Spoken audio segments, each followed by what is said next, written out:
physical.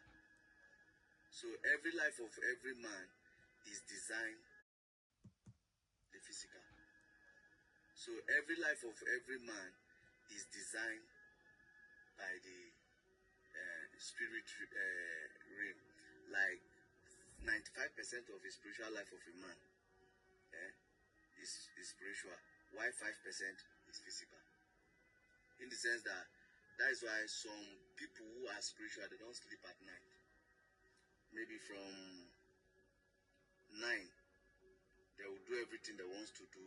Then from 10, they'll start preparing themselves for spiritual movement. Then anything around 12, they start whatsoever they are doing. They don't sleep. Some that believe spiritual things do exist, they start speaking to their life.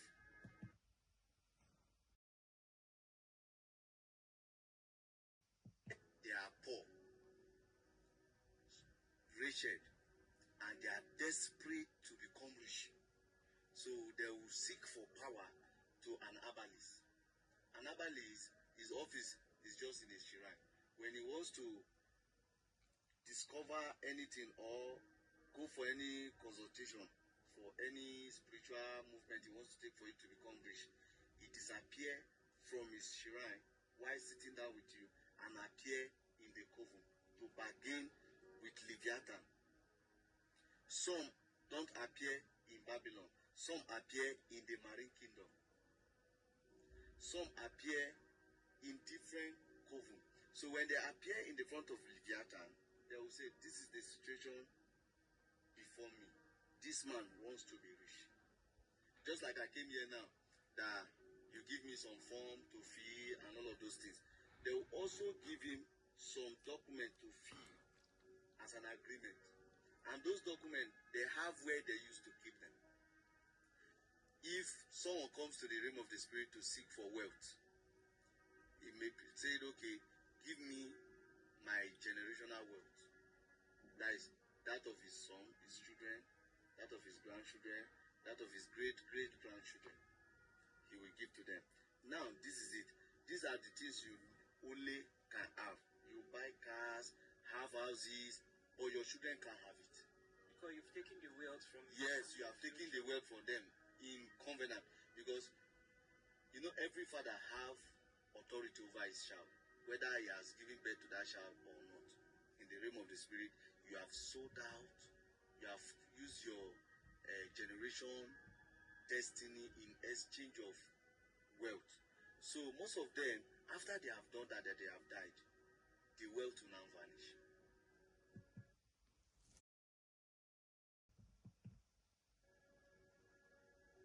Will vanish within a twinkle of an eye. Because the devil has used those things to deceive you. Your sons might come because they are not doing well, they'll start selling it one after the other. Because whatsoever they put their hand at that moment cannot work. Devil will allow them to go to school. Finish from primary school to secondary, from secondary to the university level, and they will graduate. After they now graduate, the next thing he will do is steal their original certificate spiritually.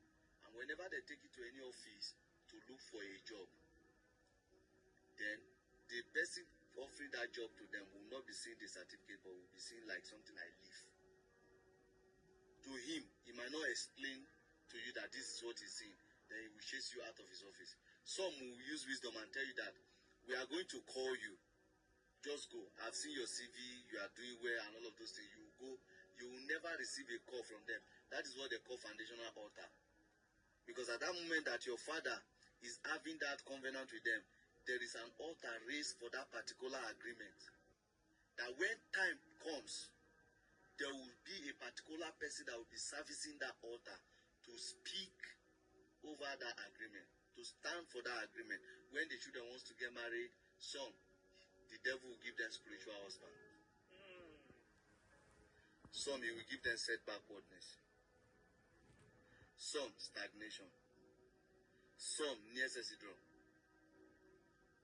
He will share it, he will distribute it like that to them. Some, he will give them the same thing. All of them will be position. No one is prospering. No one is moving forward.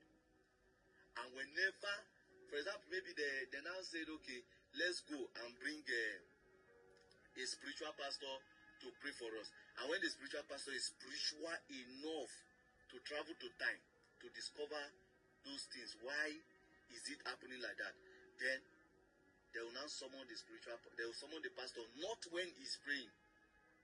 After he might have prayed for them, then you go back, you say, I need to go and do some fasting and do some research about the problem.